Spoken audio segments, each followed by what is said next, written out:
never been done before. We the people tell the government what to do. It doesn't tell us. We the people are the driver.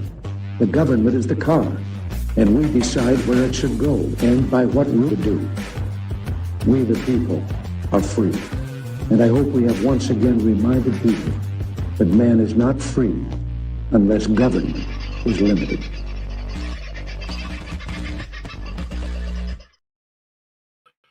Well, there we go. I forgot to take the picture off. How are you, folks? Having a good night? I trust you are. I'll put that one up briefly, and then I'll come back to here. Oh, look, I've got bloody pictures up everywhere. What's going on there? Don't know why that's there. It's very strange. Don't know why that's happening. How weird is that? Maybe I've got a weird overlay. Very strange. Don't know why that's like that. Sorry, folks. Oh, that's a weird video. We will play that again very shortly. I will get back to you. Sorry, folks. I'm a little bit disorganized tonight. I've been moving back in the bus. So it's been a day, can I just say. Hello to everybody.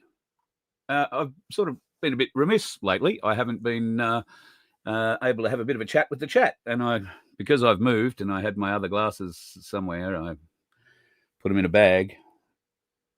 You know where the bag is? Me either. So much shit. Hello, Connie. You were first in tonight. Love you, darling. I hope you and Alan are doing well. Margot, lovely to hear from you. And just doing tea. Good on you. Michelle Bradley Smith, one of our wonderful admins, I should say. Also, the lovely Donna. And you can hear that beeping going on in the background. Sorry, that's a good way to tell you I'm back in the bus.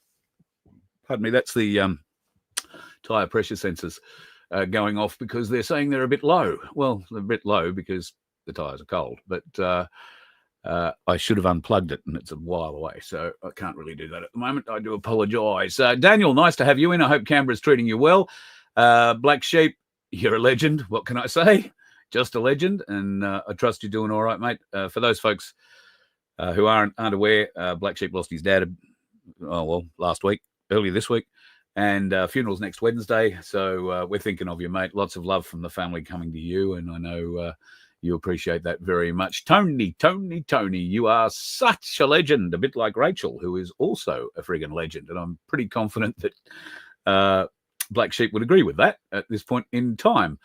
The lovely Sandy, how are you, darling? I rang you yesterday, but you were off doing Father's Day things. I hope you had a lovely day. In for another week of rain from next Monday. How fabulous. So lapping it up while you can. Skies are full of lines today. All right, well, rain will be coming tomorrow. That's pretty much how it works, the bastards. I'm sorry for you there. Paul, nice to have you in. Paul Revere and the lovely Peter Grace from Penaroo. Lovely to have you in too. Jinder Lee, trust you're doing well, brother. And half a chance you'll see me in your neck of the woods. If Paul Offey's trial continues the way it is, might see me there next week. Tony. We've already said hello to Tony. Harm, hope you're well, mate. And Central Coast, I think you are at the moment still. Are you still around Port Macquarie? Is that where you were? We'll have to catch up, brother. And hello, Paula. G'day, Alan. Toxic, Dusty. How's things going in Tamworth, brother? Hope that's going all right. And thank you for your help helping me with Rachel. I really appreciate that. To everybody in Rachel's crew who's been sending healing to me, thank you so much. It's really working. I mean, it's really working. Not that I ever doubted, but I've got to say, I am surprised at just how well it's doing. Hot sun today in South Australia. That's what we like to hear. All right. Having a bit of a roll down. Rest in peace, you. Nice to have you in, RIP. J1, good to have you around. Lydia. I hope it's not Lydia Thorpe. We're going to be talking about her. All right. I think I've said hello to most people. Andrew's in there. Oh, no, it's still growing. So, look, hello, everyone. Hope you're doing well and life, the universe, and everything is going well. The lovely Sunflower enters the room. We love having her as part of the show. She's one of the best folks we have. Let's just put it that way. Well, what an interesting few days or hours it's been since we last chatted. Where do we begin? Well, why don't we start with this mongrel, Christofouli.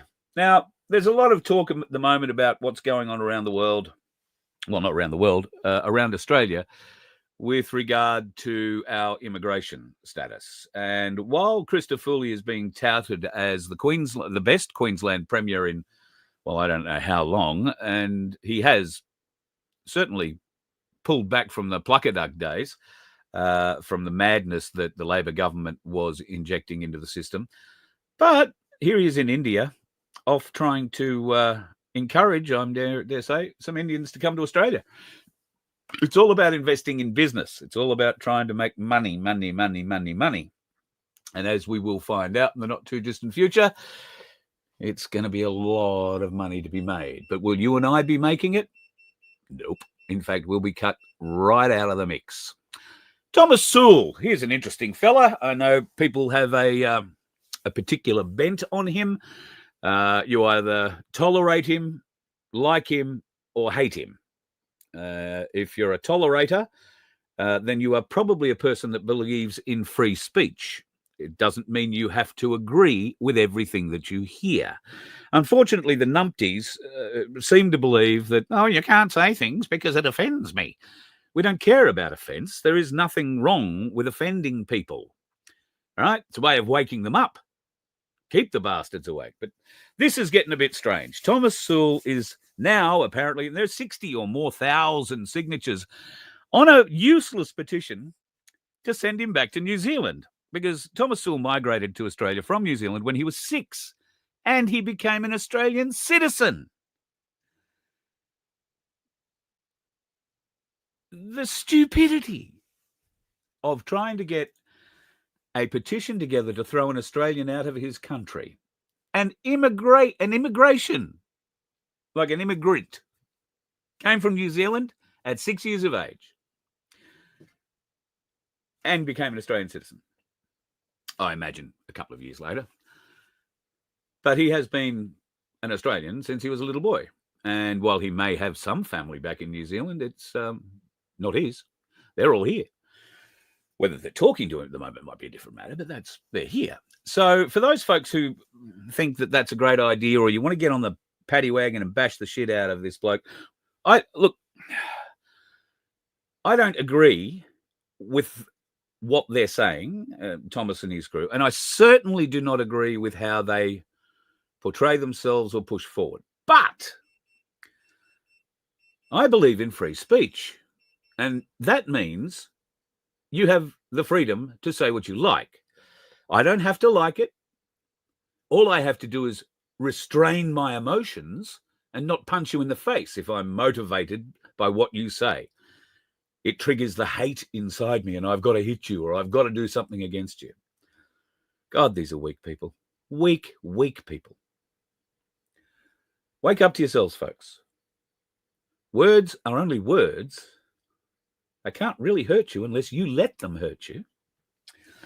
Poor sobbing little children that they are. Anyway, Thomas Sewell didn't get let out the other night. He's now facing a number of charges over the run up the hill at Camp Sovereignty, they're calling it.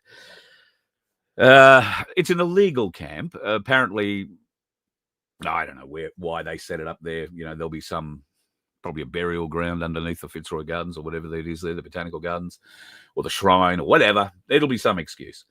And very, very militant folks. How do I know they're militant? Well, because there are pictures of the cars that they attacked along St Kilda Road and around the gardens. Now, whether or not these cars belonged to any of the people who were marching in the parade or at the event with Thomas Sewell, I don't know.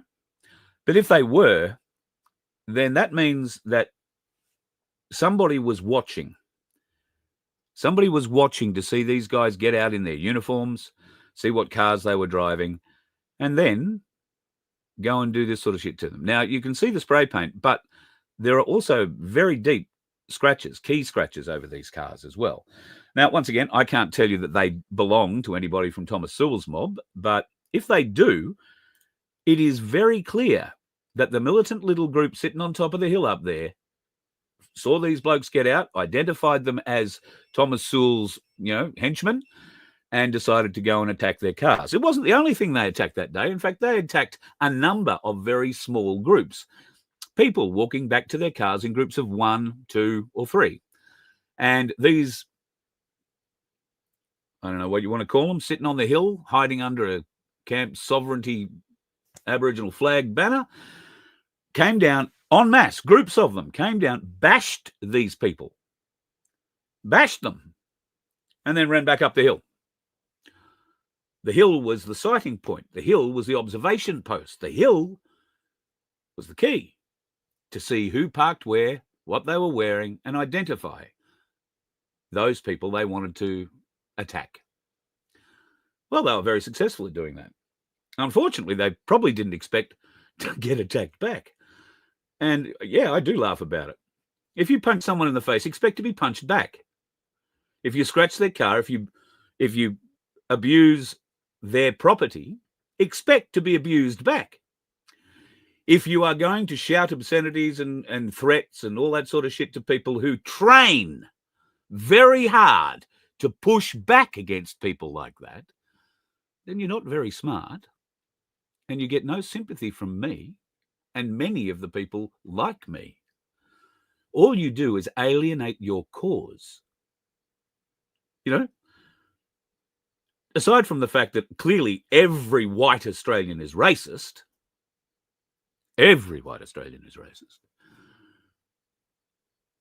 aside from that fact, well, there are a few other truths that we might be able to put into the mix, but I'm not interested in creating a racial discussion here. What I'm trying to do is shut it down, because there's no point. There's no point at talking about our First Nations people like this. What we need is our First Nations people to come to life, realize what the hell is going on, and get a bit of help the right way from us. Come and help us. We'll help you. We can join together. I know Darren Bergworth's working very hard on that, and quite a number of other things. And Bergie will be on for a bit of a chat at some stage in the not too distant future, I'm sure. But boy, there is a lot of crap going on. And we've got Victoria, the most communistic government in Australia at a state level, and their great mates, the federal government, with Australia's greatest communist and probably one of its longest-serving politicians, Andrew Albanese, leading it. And if you thought that, you know, he's not linked, well, he and Dan Andrews are best mates. They come from the communist end of the Labor Party. That's the left, in case you weren't aware. The further left you are, the more communist you are. And you couldn't be more communist than Dan friggin' Andrews and Albo Sleazy.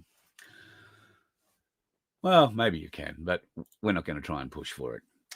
Here's another great idea that the Albanese government has had. They're going to pay $400 million. I think I spoke about this last night. $400 million to take 350 foreign criminals, mostly Tongans and Kiwis and Samoans and that kind of thing. They're going to send them to Nauru. Nauru does things a little bit differently in Nauru. And if you recall a number of years ago now, probably, oh, look, I'm going to say 5, but it could be 10. We sent a whole heap of boat people to New Zealand, to Nauru, to be housed, illegal boat arrivals here. This is when Gillard, so it's longer than that. This is when Gillard and Crud were in charge, and they threw the gates open to the country, and we had 50,000 illegal boat people, minus the ones that drowned, or plus the ones that drowned on the way here. So now, here we are, back at Nauru. Well, what happened back in the day? Those detainees didn't like what was going on in Nauru. They wanted to start running things themselves. You probably don't want to do that in Nauru, folks. You don't want to take on the government. They've got some big boys in Nauru, and they are not afraid of coming in and teaching you a lesson. So good luck to the criminals who are going to Nauru. Are they going to a prison, or are they just going to be let out into the community? In which case, God help you, Nauru. I feel very sorry. Very sorry indeed. The Oversight Committee in the US has had a big day today. The Epstein records have been released. All 33,800 of them. Yep, 33,800. I've had a bit of a look briefly today through some of it. There is a lot of video evidence there. In fact, there is video interviews of Epstein's victims in the case where he actually was convicted and wound up getting a sweetheart deal back in, was it 2015? So there is all of the transcripts, all of the video interviews of those girls who were taken advantage of, let's say. And I only listened to a couple of them, and they did make mildly interesting listening. I wouldn't say that they were salacious in any way, shape, or form, but clearly not good. Now, along with the release of these files, there has been today in the Congress an inquiry where the Epstein victims were ushered into a room and allowed to give evidence. Now, this wasn't a public hearing, and it went for some time. There was a Republican representative who left and came out of the room, walked through the media pack. She looked very, very shaken. She was in tears. She was shocked. So some of the evidence that has been given behind closed doors to the Oversight Committee is clearly pretty graphic and quite disturbing. She's not the only one that has come out of that meeting with those sorts of feelings.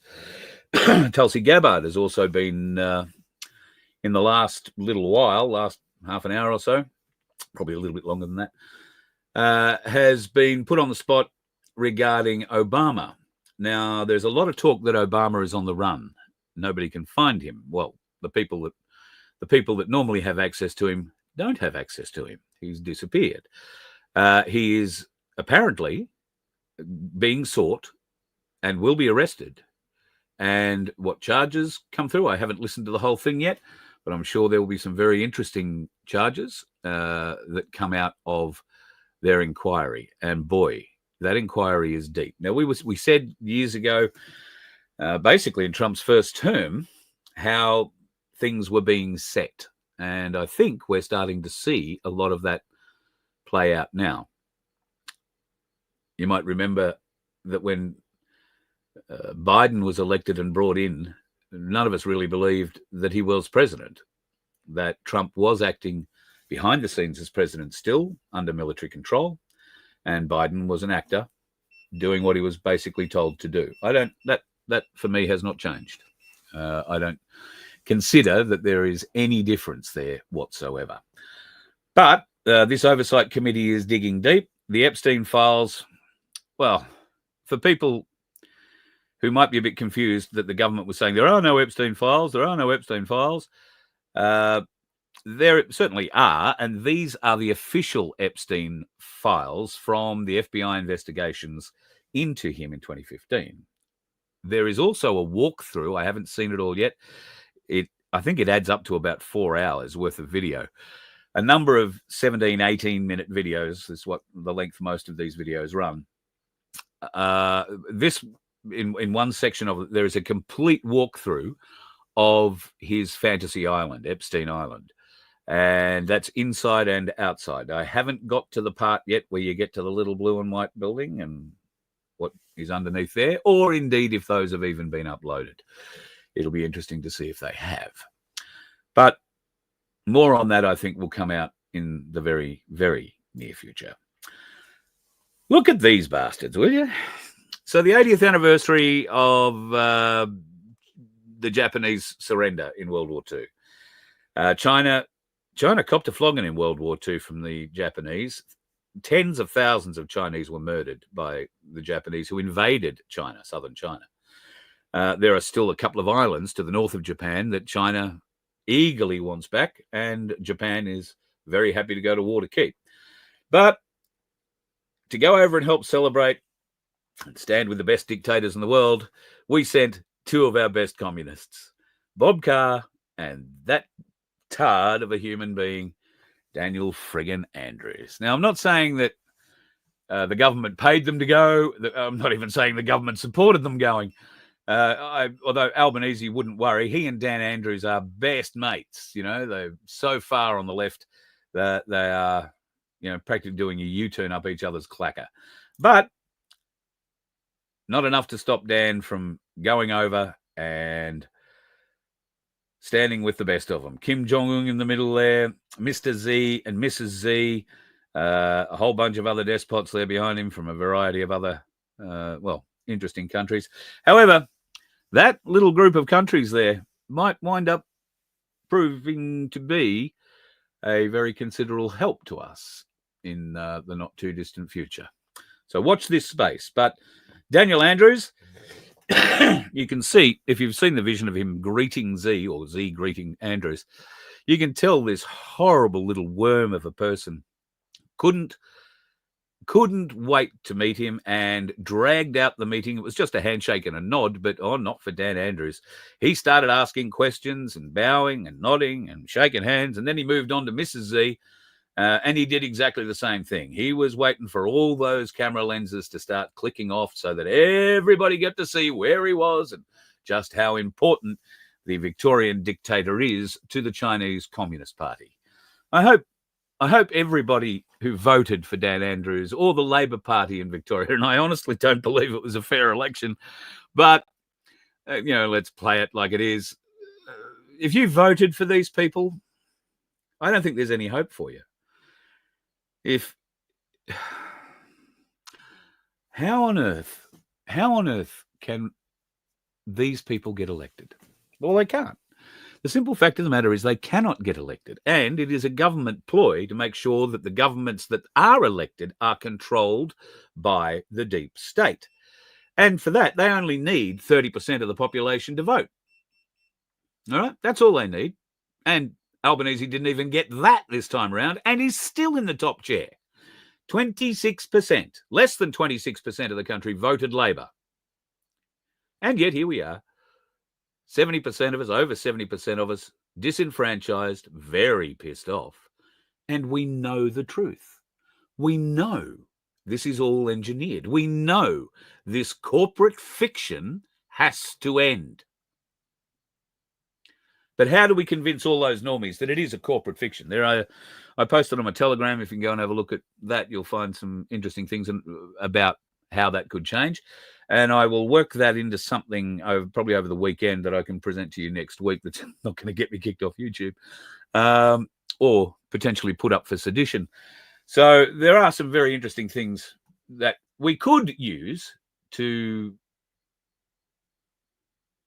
forward the motion, maybe. And what a time. The September the 13th rally that I am going to support, because in Victoria, the division is so bad that they've got 3 planned for that day, 3 different groups. One of them's an anti-racist, one of them's migration one, and a positive migration one, I think. And then there is this march against a corrupt government. Now, every government in Australia is corrupt. It doesn't matter whether it is a federal government or a state government. The bastards do not work for we the people. The bastards are working for their corporate bosses, the central banks, ultimately.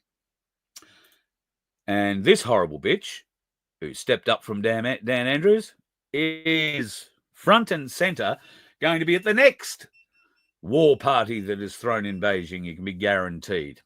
Household electricity bills will go up by about 50% under the Allen government's new plan to bring down the cost of energy.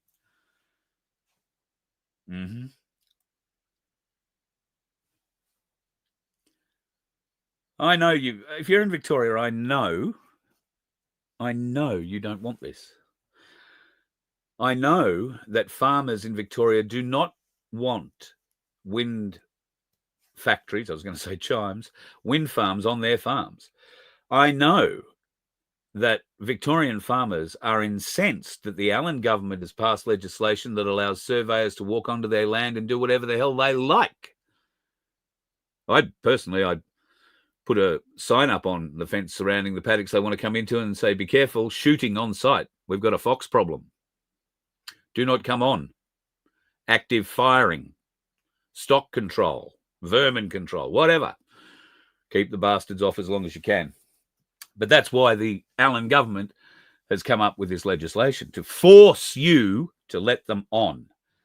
It has to stop, people. It has to stop. And the only way it's going to stop is if Albanese cannot lie about the numbers anymore. He was asked today on one of the mainstream media. Oh, no, it was on the ABC. In fact, hang on a minute. Let me just see whether or not I downloaded it. I thought I did, but maybe I didn't. No, I didn't.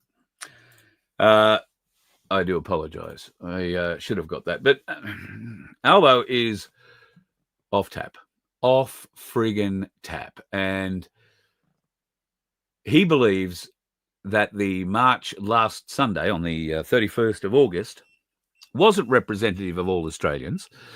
He believes that less than 50,000 people marched nationally. I reckon there were 50,000 people in Melbourne. I reckon there were 20,000 people in Brisbane. I reckon there was probably, I would say over 10,000, probably a lot more than 10,000 in Sydney. In Adelaide, looked like there were probably well more than 10,000 people in Adelaide, plus all the regional centres. And yet, Albo reckons it was less than 50,000 people. And he was talking on the ABC. So the ABC are always very good at estimating numbers. Remember the Million Man March to Canberra? Only 10,000 people turned up to that, according to the ABC.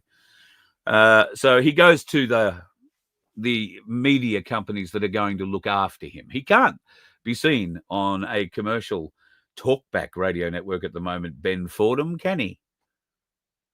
When are you going to get Albo on and grill him over this, mate? Well, you're trying, I bet, but he's not going to come on because you're only going to make a dickhead out of him. Well, actually, no, you won't, because your producers and everybody else are so hooked up into the background of the politics that if you do that, you'll lose access, won't you? And you'll be worried about that. Personally, losing access to somebody of Anthony Albanese's quality, I wouldn't get too upset about it in any way, shape or form, actually, if I were you. Jacinta Allen has decided that these are the Victorians that she cares about, and I have no problem with her caring about our immigrants. What I do have a bit of a problem with is how many of the immigrants that we are planning to bring in, and there are a significant number. Now, I last night, I gave you a little bit of an idea of what is to come with these building opportunities that are being offered to India. In case you missed it, watch this. And they want to invite all of you.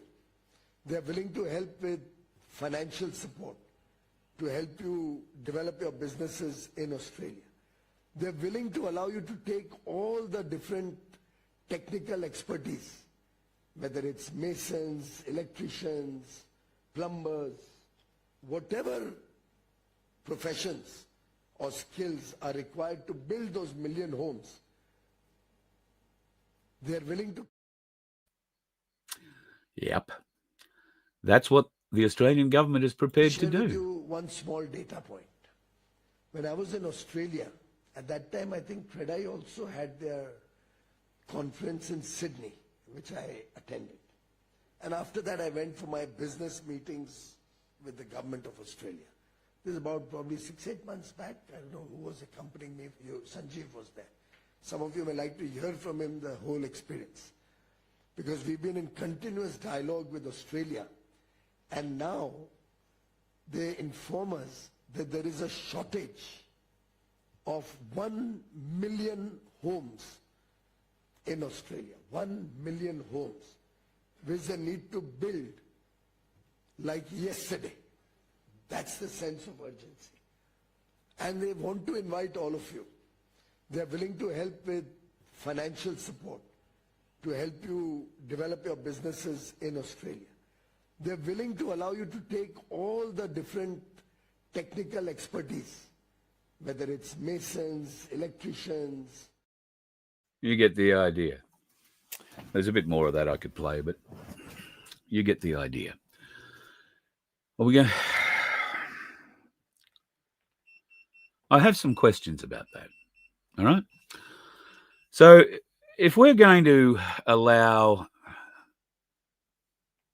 a number of subcontinent people to come in and build us 1 million homes at a cost of $500 million,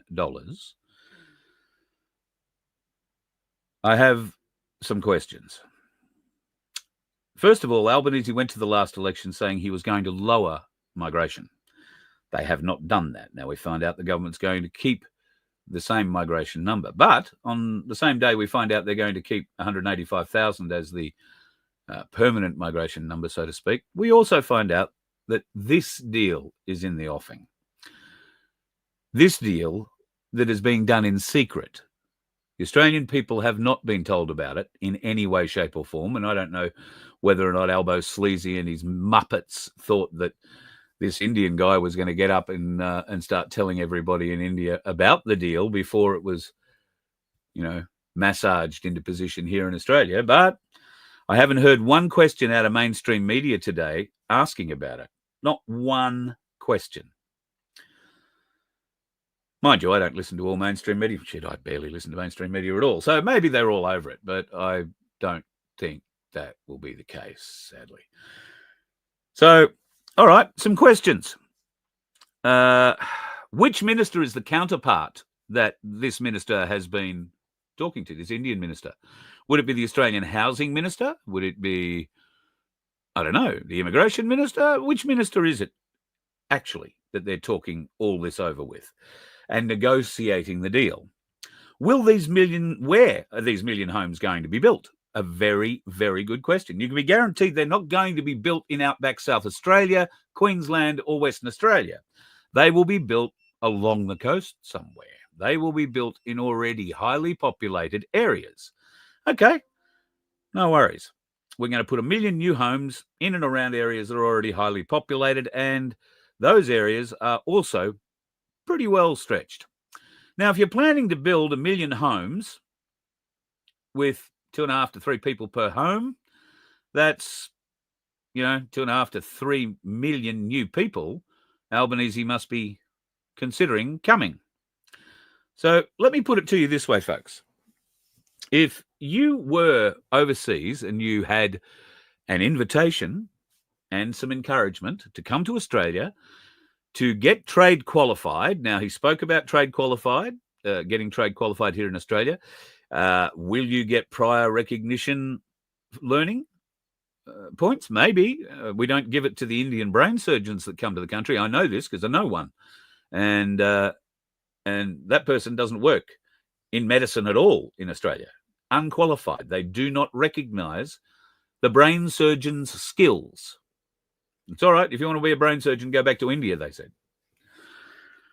So now that person doesn't work in medicine at all and answers phones and sends money out to people crying, which, might be a great thing, but I don't think it's really what they came here to do. They came here to be a brain surgeon.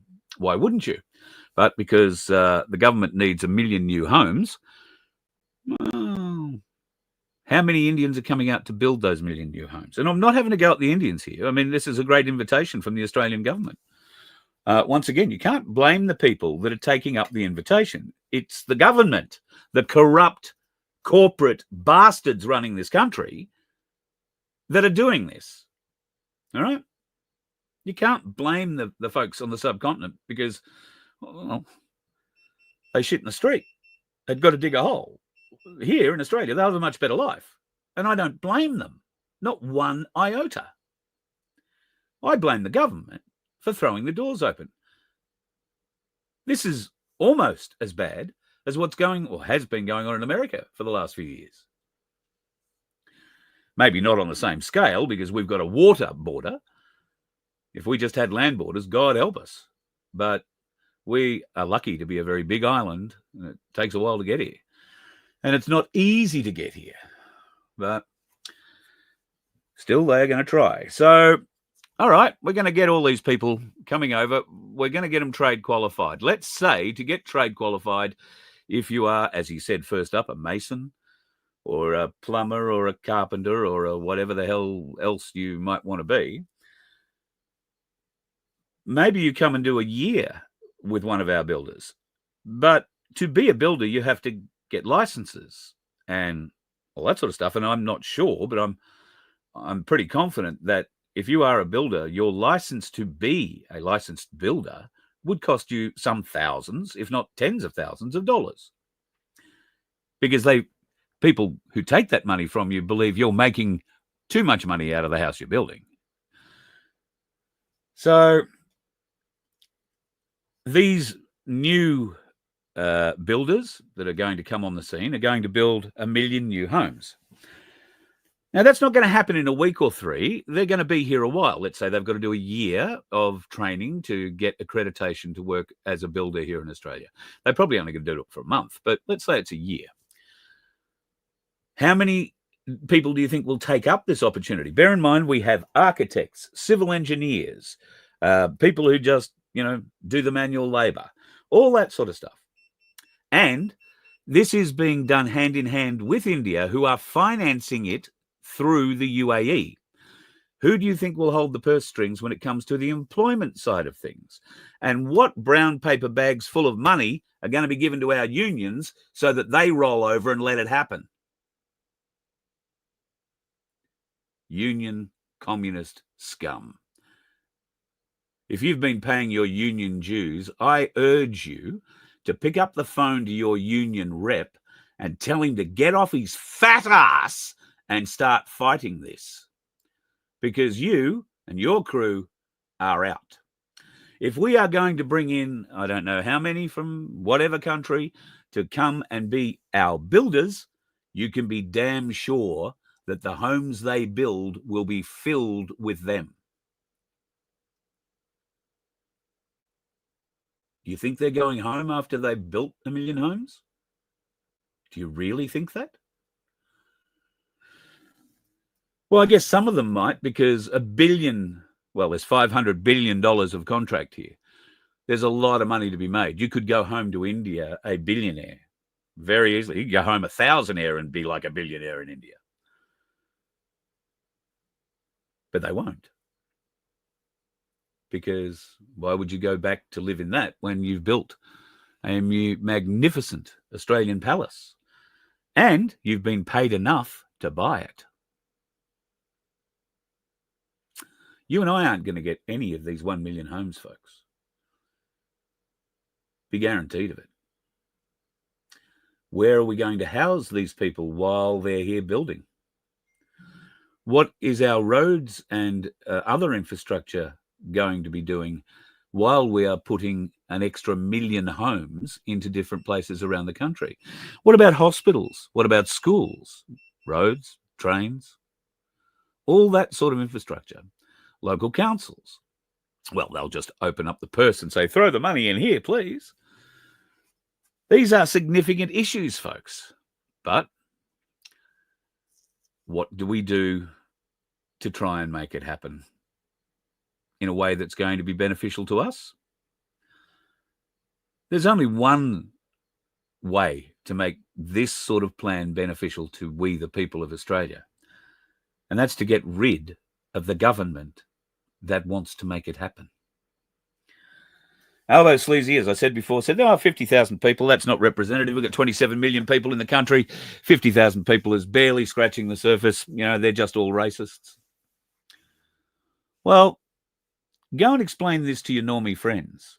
Go and ask whether they think the housing crisis is going to improve if we bring over how many hundreds of thousands of builders, architects, engineers, plumbers, draftspeople, carpenters, brickies, anything to do with the building industry. Landscaping will be next.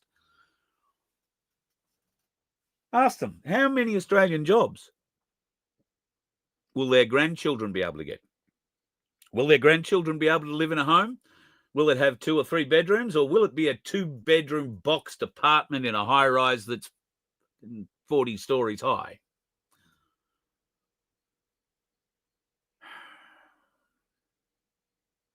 It's a terrible, terrible thing.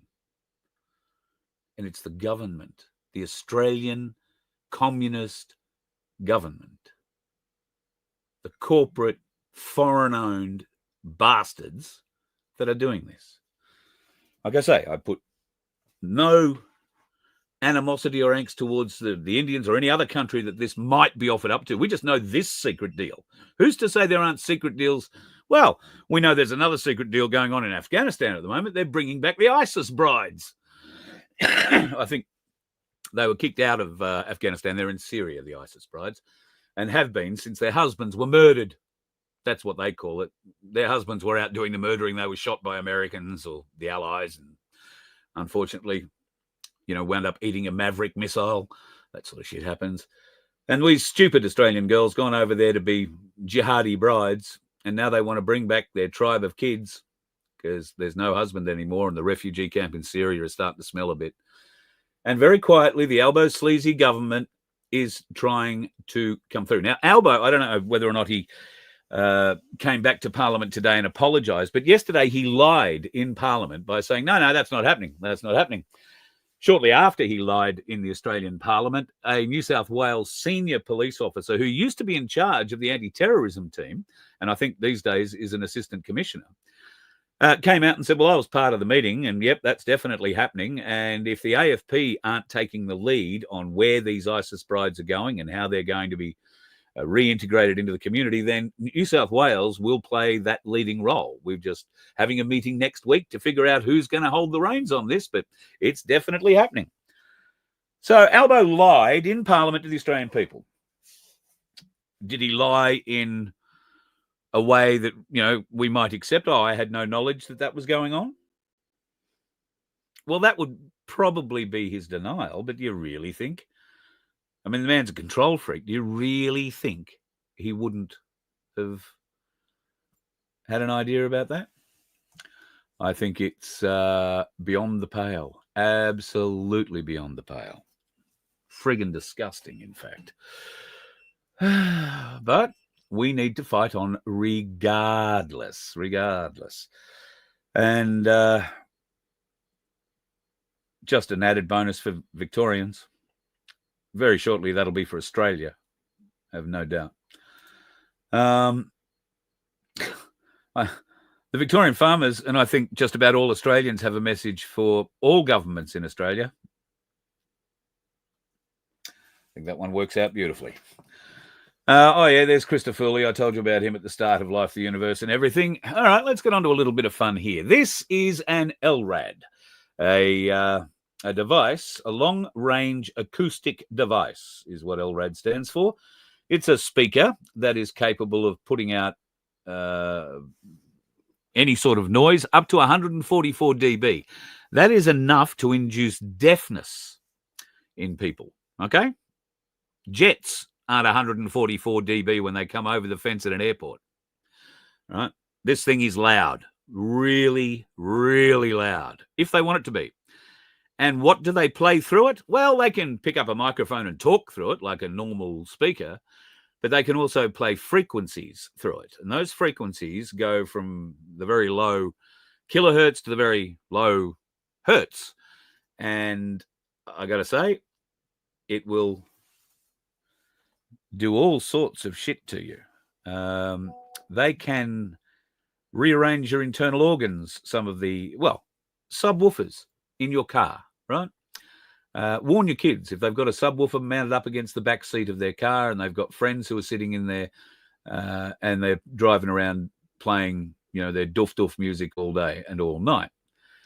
I can tell you from experience, I wasn't the one sitting in the back seat. I know the people who were, because we did just that. Drove around for about 3 days playing nothing but loud music with a big bloody subwoofer in the back mounted up against the back seat.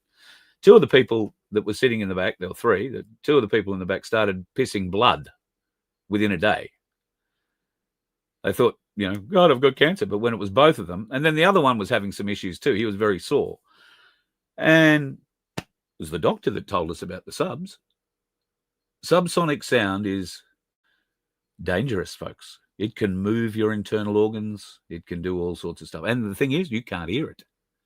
It's very low. So I mentioned last night that Jay Hernandez, who I picked by voice, Jay, you'll be pleased to know, was in Melbourne and he came across one of these things. What is he holding here? Looks like an energy weapon, yeah? What the hell is this? That's not an energy weapon, is it? Mate, you can't use it on the people. Speaker, mate. Stop. I hope it's a speaker. Oh, well, we'll take Don't use it on me. Don't use it on me. It looks suspiciously like that LRAD thing, doesn't it? I mean, do you really think it? Well, it's just a speaker. It's just a speaker. Just a speaker. If you see the bastards at your next rally walking around with this, call them out on it. That is a direct energy weapon. Call them on it. See how uncomfortable that Victorian copper was when he was called on it? Couldn't get away fast enough. Didn't want to talk about it. It's a speaker. Pity Jay doesn't understand speakers. Yeah, mate? Tell us the frequencies it works in. Tell us what you play through it. And the scum couldn't have run faster. Well done, Jay. Bloody great effort, mate. I think you're the only person who captured that. Certainly the only vision of it I've seen, and you need to be patted on the bloody back, mate. Well done. Filth. Doing this sort of shit. Just filth. President Trump. Well, he's calling for drug companies, including Pfizer, to release all the spicy cough data to prove whether or not Operation Warp Speed really was effective. And that has a different side of the coin on the back of that. You'll probably be able to figure it out yourself. And a bit of interesting news from Richard Branson's part of the world. Necker Island, his private island, well, pretty much right next door to Epstein Island. His chef has died in what's being called a freak accident, found fatally injured after driving an electric buggy off a road on Necker. That'd be the second chef that's died in mysterious circumstances. Not Branson's second chef, but there have been a number of chefs who have passed away in rather freaky and freakish ways. Chefs. I wonder why that would be. What would they be chefing, do you think? Sydney's coming together on the 13th of September, and they're coming against the corruption of our government. Get behind it, folks. In fact, there's a very high chance I will be at that event in Sydney. I know the people. Mick Sims is putting it on, Mike Sims, and I think Mary Jane is also part of it. So they're looking to get on the Harbour Bridge, and by the look of that, they've been given permission. So they've been working on this for a little while, so we'll see. But there's every chance that I'll be in Sydney for that. So we'll see how that goes out. Tricky is putting on the event here in Brisbane, and I have offered, but I haven't heard from him, if they needed streaming. But if they don't, then I'll happily go down to Sydney and do it there. It'd be good to catch up with Mick and the rest of the crew down there, and I'm sure there'll be a lot of you folks that we can catch up with as well. I'll only be going to march against the corrupt governments. If there is any other march planned for that day in any other city, any other where, don't expect me to say nice things about you organising it. I'm not going to. Get behind one thing: the corrupt government of this nation. Get behind it so we can kick its ass and get rid of it. Albanese says only 50,000 people came out to march last Sunday or Sunday before, whenever it was. 50,000 people Australia-wide. Well, what we need to do on the 13th of September under one banner, get rid of the corrupt government in this country. And I call on every police officer, I call on every military officer to really start looking at what our government is doing. Many of you don't know that you are part of the corruption, but you are. We, the people, need you. We need you to wake up. We need you to become one of us. We need you to protect us. And that's a two-way street. We will protect you. But you weak-gutted bastards walking around in your black uniforms holding those Jew weapons, that's probably bad, but the Jew direct energy weapon thing. You bastards need to be put up against a wall and have one of those put against the front of you at 144 dB. I wonder if that's what they do in the academy when you train to use these things. You've got to, apparently, every policeman has been tased, so they know what being tased is like. Well, I would like to stick your face in front of one of those speakers at 144 dB from I'll be generous, 100 meters away. I'd love to see how you react. If you'd ever been on the receiving end of something like that, unless you are one of those evil bastards that we are hunting, you can't push that button in good conscience. We call on the good police, the people that want to do the right thing in their uniform, to protect we the people, to stand by, walk with us on September the 13th. Do not form lines to block us in. Do not kettle us into little areas so you can spray your fucking foam on us. One day the people will fight back. And your puny little uniform, your little guns, your little tasers, and your pissant little pepper spray won't be enough. Wake up, police. Wake up, military. The people of Australia have had enough. We need your help. Don't make us make it that obvious. Grow some balls. From the lowest of the low in the Army, Navy, and Air Force, in rank, I mean. You are the people we need. You are the ones who know right from wrong. You haven't been corrupted by the system as deeply as those senior to you have. You need to stand up. You need to do the right thing by the Australian people, by the country. Unless you are a corporate fiend who just wants to stick your head in the sand and let the corporates do anything you like. September the 13th, folks, is the day we've got to get behind this rally, the rally against government corruption. It's happening in every capital city. I've only got the Sydney and the Melbourne banners at this stage, but I'll get the rest of them up when they turn up. They will turn up, I have absolutely no doubt. It has to stop. It quite simply cannot go on this way. 1 million new homes. There is no friggin' way 2.5 to 3 million Australians who are living hard, rough, in their cars, in tents, on the friggin' streets are going to get any of those. Not at all. I would urge you to watch something Topher Field put up. I don't know if it was yesterday or today. It's a very good analysis of the housing industry, although when I first heard it, he was making a lot of excuses, saying, it's not really the people who own all the houses' fault, they're subsidising your rent. It's a hard one to push. However, he did point out that, if they are subsidising it, they make all that back and a bit more when they sell their property, and that's what it's all about. Now, the government wants to take capital gains and all sorts of other taxes off them when they sell that house, and that's why the rents are going up, yada, yada, yada, yada, yada. It comes down to having affordable accommodation. And the government makes sure that builders cannot build affordable accommodation. Once again, I urge you to watch that report that Topher did. It is well worth the 15 or 20 minutes that it runs to actually get an idea of how the system is played.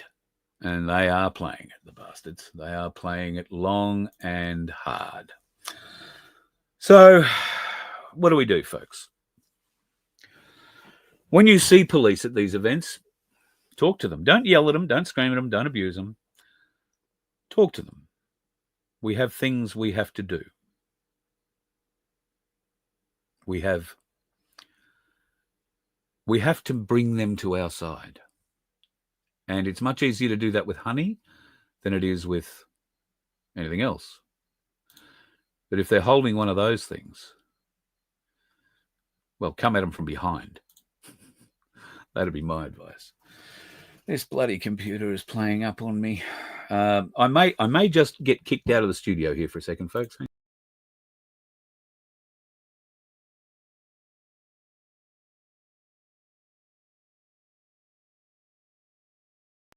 There you go. We'll try that.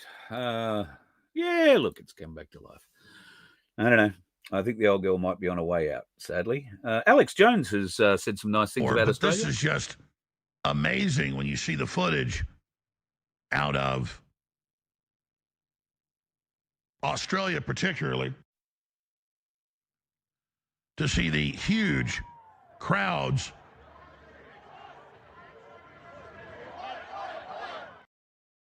He was very impressed. He went on for quite some time saying how great it was to see the Australians get out and do things. Benjamin Fulford has a report on Donald Trump. It's clear that the Donald Trump, the real Donald Trump, the 6'3" Donald Trump, has not been seen since June at the G7 meeting, which means probably that Canadian Prime Minister Mark Carney knows something about why the real Trump disappeared. Immediately after that, we saw a fake Trump try to start World War III with Iran, and led to one of the biggest military defeats in U.S. history, although they were trying to censor that. And now what's happening is that the White Hats have their own Trump avatar, who's not the 6'3" one. He's shorter, but he is carrying on the White Hat agenda. And one of the top priorities is to remove Barack Obama. He is now in hiding and is being hunted down, and for good reason. Here's a picture of him again with this Japanese girl that was given to him, and George Clooney, who seems to be zipping up his pants. Okay, these are the kind of people we're dealing with. And this fight is going to be to the death, because these people are not planning to go quietly into the night, and they're doing everything in their power to keep us under control. This week I was sent a whole bunch of videos. Hearing those words makes me think of a girl that had her 15 minutes of fame through Channel 9 some years ago. Chick, chick, boom. Remember her? Well, I think we're going to hear a bit of that. I just don't think we're going to hear it anytime soon. So I hear you, and I know I've run over time again tonight, but I hear you saying, how the hell do we wake the normies up? How the hell do we teach them about the deep state? They don't understand it. They'll never understand it. They're not too friggin' bright. Well, David Steele has a pretty good way of explaining what happens. The central banks of every country in the world are under the control of the Rothschilds, the Vatican, and the Chabad Jews. The leaders of these central banks are hand-picked and approved by the Rothschilds. The same is true of most bankers. For instance, the major leaders of Morgan Guarantee and Citibank and Goldman Sachs and so forth, these people are all approved by the Rothschilds, the Vatican, and the Chabad Jews. They are not elected. They are not selected on merit. They're selected on the basis of being loyal to the deep state. People need to understand that the deep state is above governments. The deep state essentially consists of the Rothschilds and the Vatican, including both the Black Pope and the White Pope, as well as the Chabad Jews. They use the Freemasons and the Knights of Malta at the highest levels as their fixers, and they use world banks as their managers. Most governments have two parties that are elected by 30% of the public. The other 70% of the public is disenfranchised. The politicians and the military leaders and the bankers at the national level are the best of the servant class. They comprise the shadow government, but they are not the deep state. They are the servants of the deep state.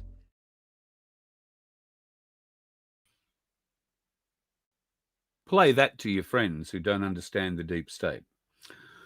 You'll probably have to explain a bit more to them after that, but at least try and explain it to them like that. All right, folks. There was something else I wanted to touch on. What the bloody hell was it? Let me just have a look here on my little bit of paper that may or may not be Oh, God, it's gone and I'm hiding. I've got 3 screens now and I'm unable to set them up in the bus. There's not enough room. All right, might have to be going back to 2 screens. I know what it was. I wanted to talk to you about Paul Offey. So the Supreme Court trial continues. If you caught up on my Facebook page today, I posted a bit of an update that Michael shared this morning. I spoke with Michael last night. Felt really bad. It was after 10 o'clock when I spoke to him. He was just about to go into bed.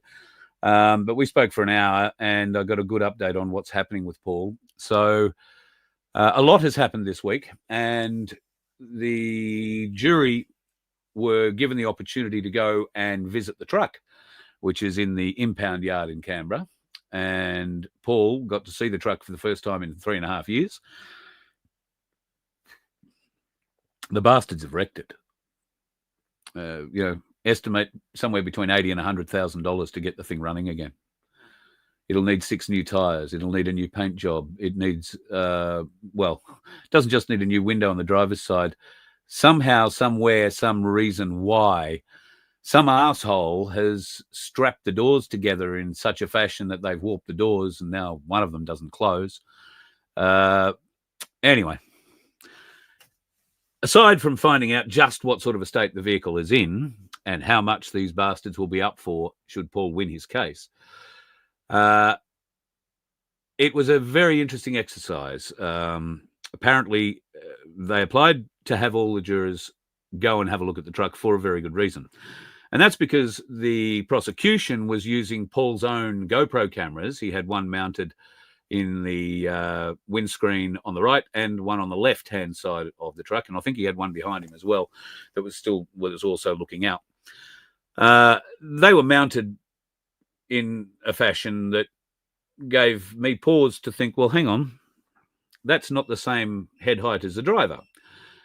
So that's what they wanted to go and find out. Could you see the police standing in front of the truck from the driver's seat? And in evidence this week, one of the prosecution witnesses, a very short policeman with small man syndrome and very little angry turd, he was very verbose and very, I was scared for my life. And if you're scared for his life, he probably wouldn't have walked out in front of a friggin' truck. But apparently that's how the AFP decide they pull over heavy vehicles, even if they're travelling at 1.19 kilometres an hour. Yeah, we measured it. We know exactly how far from one point to the point where the window was broken. We know how far that is. It's a very short distance, folks, a very short distance. Now, with such a short distance and the ability with a bit of maths, and Michael's the maths guy, they were able to figure out over distance and time how long or how fast the truck was traveling. 1.19 kilometers an hour. The average walking speed of a fat bastard like me is 5 kilometers an hour. Yeah, that's aggravated drive at police, that charge. Aggravated drive at police. The trumped up one, the one that came after he'd been arrested and released, the one where they decided they wanted to try and keep his truck under the proceeds of crime legislations, the Coca Department in Canberra, one of the filthiest bunches of legal pricks I've ever had anything to deal with. And they are just evil. But they are working in Canberra, the evil hub of Australia. You wouldn't expect much more of them. Well, I think they've had their asses kicked in certain ways because every juror agreed to get up in the truck and view out the front. And because the little policeman, the angry little turd who wanted to try and nail Paul's coffin shut during his evidence the other day, he came out and, wouldn't come out and stand in front of the truck so the jurors could see him. So the jurors put one of their own, the smallest person they had, who was about the same size as this pissweak short little copper, and they put her out the front. I think it was her. And they put her in different positions. Now, one of the big factors when you're using TV cameras or video cameras or GoPros is perspective. Perspective of a GoPro camera is not a correct perspective. GoPro cameras warp the image, okay?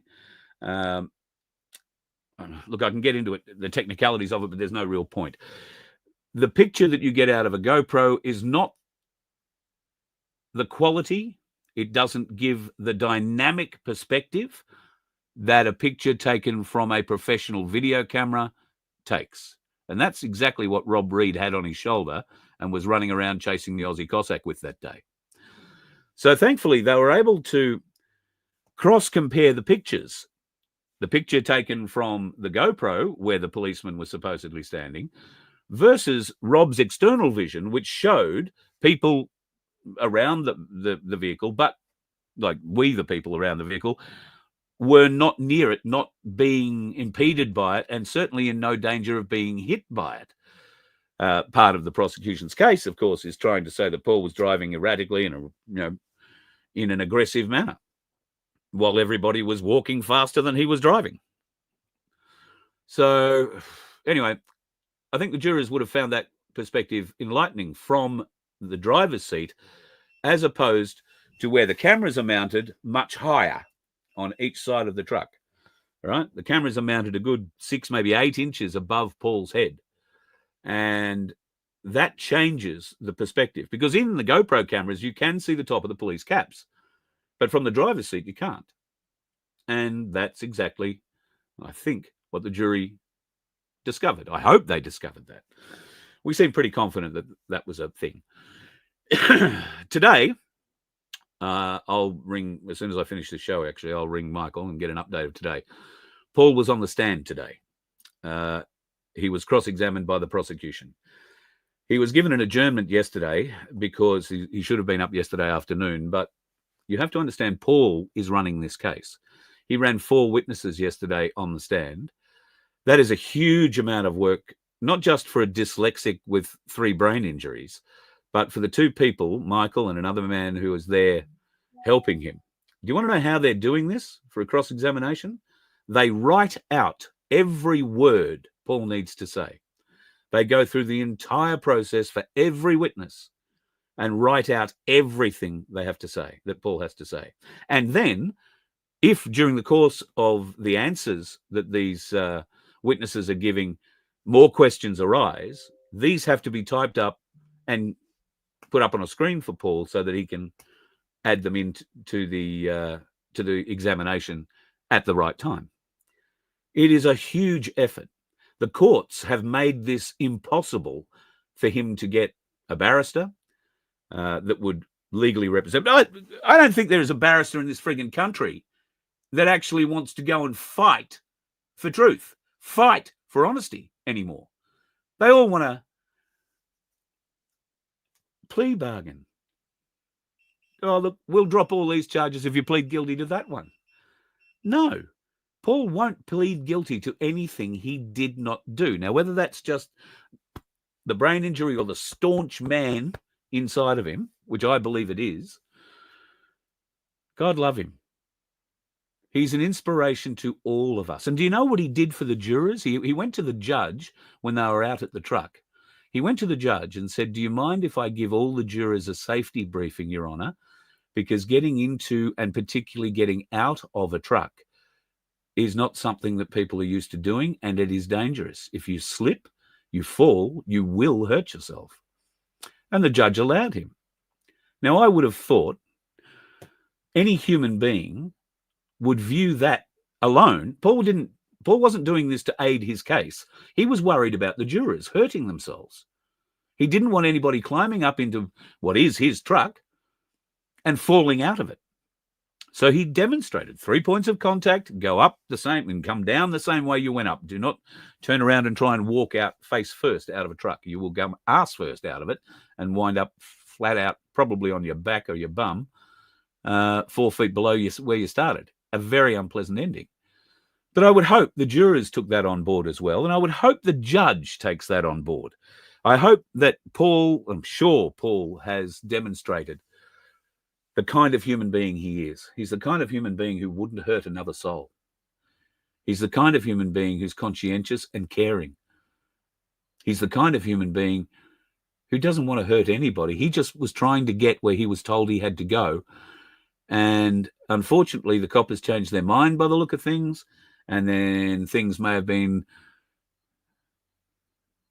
I'll be generous, say lost in translation with the Aussie Cossack. And lo and behold, they get up the top into a place where supposedly he wasn't meant to be. And a fat little woman wearing a very large badge decides, against all other senior officers on site, to allow an officer who had already been and asked somebody else if he could smash the window. She nodded and he got his chance to smash the window. He also reached in and turned off the air brakes, making the vehicle unsafe. And then was still so stupid he wasn't able to hang on to Paul, who, after being pepper sprayed, did what most of us would do, and that's get as far away from it as you can. He went out the side door. He didn't leave the truck, though. He hung around the truck. But police charged him with escape. Oh, you're under arrest, and he went out the door. He didn't go anywhere. He was actually talking to police before they realised who he was 2 hours later, and they arrested him. He had to walk up and say, hey, that's my truck. What are you doing with it?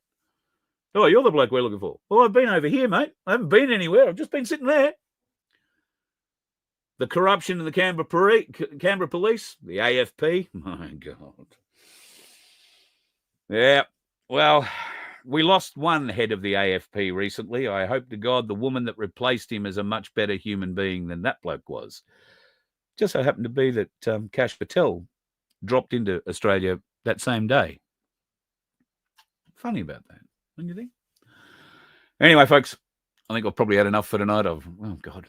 Look at me, running over time. I apologise. I don't want to keep you away from the things that you would normally go and do, folks. So have a good night. Don't go and do what I don't do, and that should leave you open to do many things between you, me, and the gatepost. Just don't be a dickhead on the roads, all right? You let one ant stand up to us, then they all might stand up. Those puny little ants outnumber us 100 to 1. And if they ever figure that out, there goes our way of life. It's not about food. It's about keeping those ants in line. That's why we're going back. Does anybody else want to stay? Let's ride!